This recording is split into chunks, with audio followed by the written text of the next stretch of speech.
I did grope her, but she wasn't underage. This is breaking up my family like you can't believe. At times, he was passionate, shouting at the camera.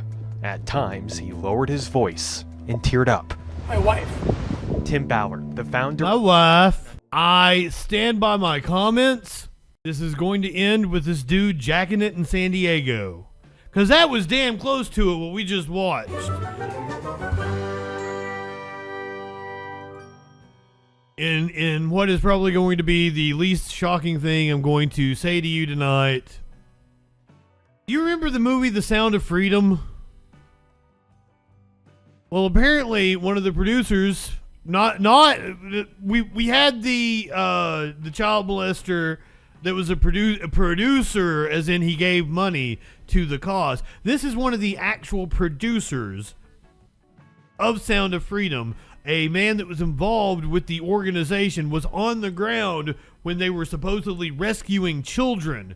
Sound of Freedom producer felt the naked breasts of an apparently underage trafficking victim and is on camera talking about how he can't get in trouble for it in Mexico.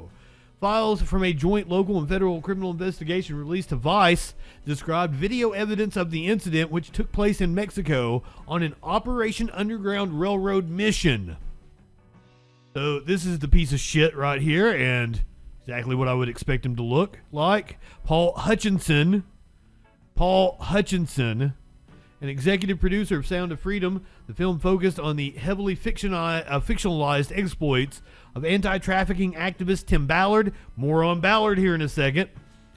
Touched the naked breasts of an apparently underage trafficking victim during a 2016 undercover operation in Cabo San Lucas, Mexico. Footage of the incident and its aftermath was captured by videographers working with Operation Underground Railroad, or R, the private... R. I don't want to be a pirate. The private anti-trafficking group Ballard founded. An investigator with the Davis County Attorney's Office obtained the footage and wrote detailed descriptions of it as part of a criminal investigation into Ballard and R carried out by the FBI. The investigation was closed this year without any charges being brought. The descriptions were included among documents obtained by Vice News through a public records request and made clear that the trafficking victim appeared to be and was believed to be at the time, or believed by Hutchinson and our representatives at the time, to be 16 years old. They also assert that R believed the footage had been destroyed. A description of one of the videos written by an investigator shows Hutchinson expressing concerns over whether he could be prosecuted by Mexican authorities over the incident. He was speaking to Matt Osborne, an R representative, R, who dismissed his worries while making clear he didn't think the video should be shown to the U.S. government. Osborne is currently the president and chief operating officer of R, and as he has been since Ballard resigned from the organization earlier this year following an internal investigation into allegations of sexual misconduct. Dustin, good evening. Hutchinson, 52, is an anti-trafficking activist, philanthropist, full-on rapist probably, and entrepreneur with lines in, among other things, ballistic protection technology and private vaults, who's long been associated with the Utah anti-trafficking movement. According to his LinkedIn, he was the first investor in Sound of Freedom. Currently affiliated with the Child Liberation Foundation, he was a key fundraiser and operative for R before splitting with Ballard several years ago over, as he put it in an email device, similar reasons as those you are bringing to light in your stories.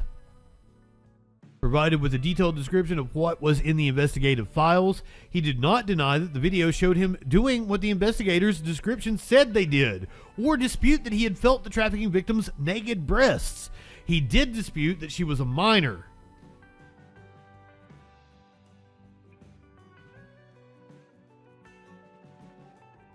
I didn't grope her. I did grope her, but she wasn't underage. Fucking shit.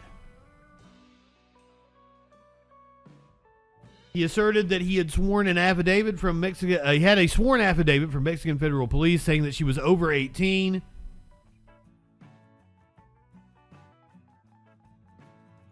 He did not respond to multiple requests sent over a period of weeks to provide a copy of this document. As if it would make it any better.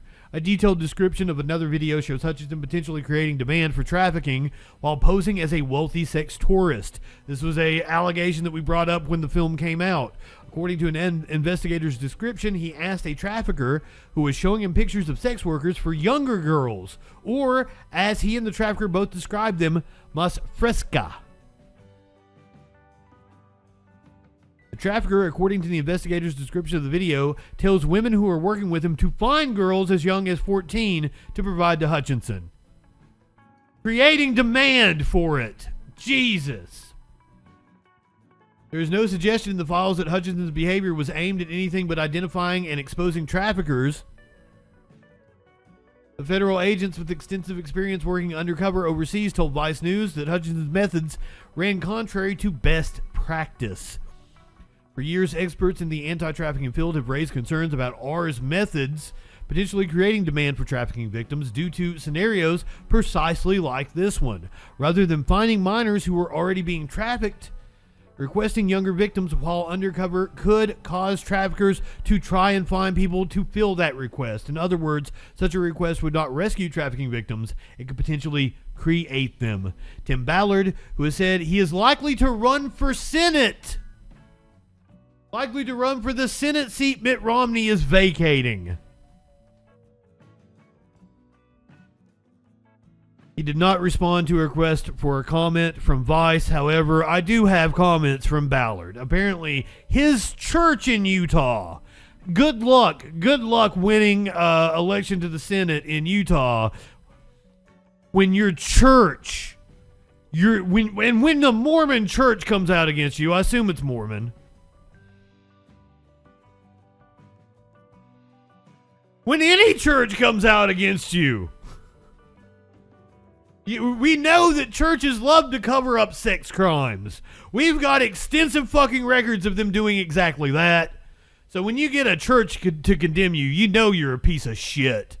Tim Ballard responding to condemnation from his own church.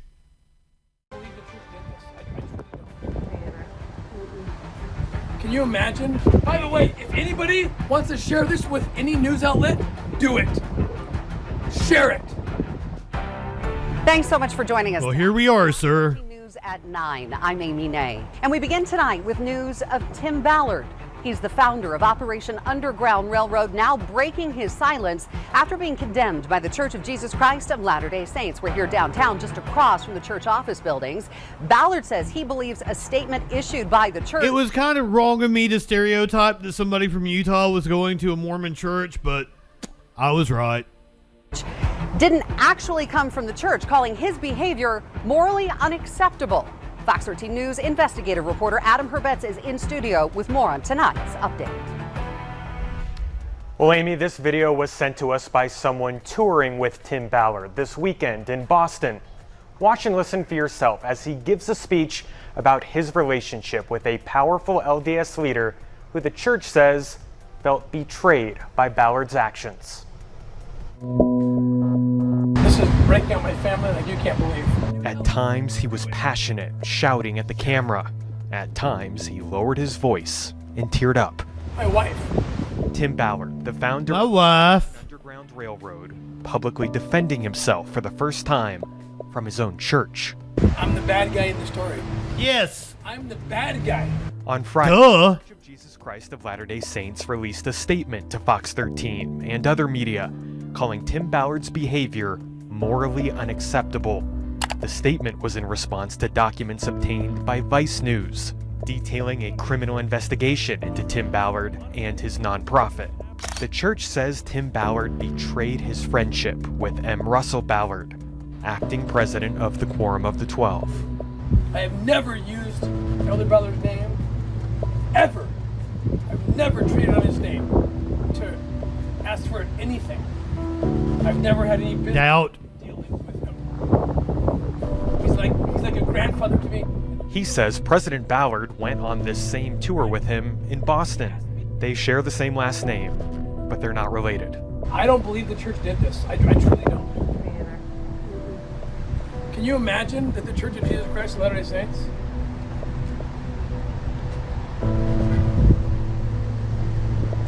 would publicly condemn one of its members? Apparently, the answer is yeah. That's what I'm saying. You had to be a gigantic piece of shit. Anderson from his official church email address. According to his LinkedIn profile, Anderson has been the director of media relations for the church for nearly 15 years. I pray to God the Church of Jesus Christ of Latter-day Saints wasn't part of this. I don't know yet. I don't know. Ballard also questions the timing. Ever since Mitt Romney announced he would be giving up his seat on the U.S. Senate, rumors have been circulating about a Ballard run for Congress. It was leaked to the press that I was going to run for U.S. Senate. The rumors started with a tweet from Utah Attorney General Sean Reyes saying he would be endorsing a Patriot warrior for the seat. It's no secret, the two are close friends and have promoted OUR together. My state president knew nothing about it. My bishop knew nothing about it. If the Church of Jesus Christ of Latter-day Saints wants to condemn me publicly before the world, in the moment that I'm trending, and please don't take this the wrong way, but The Sound of Freedom is the #1 movie in Latin America. It's the #1 movie. Fuck your stupid movie.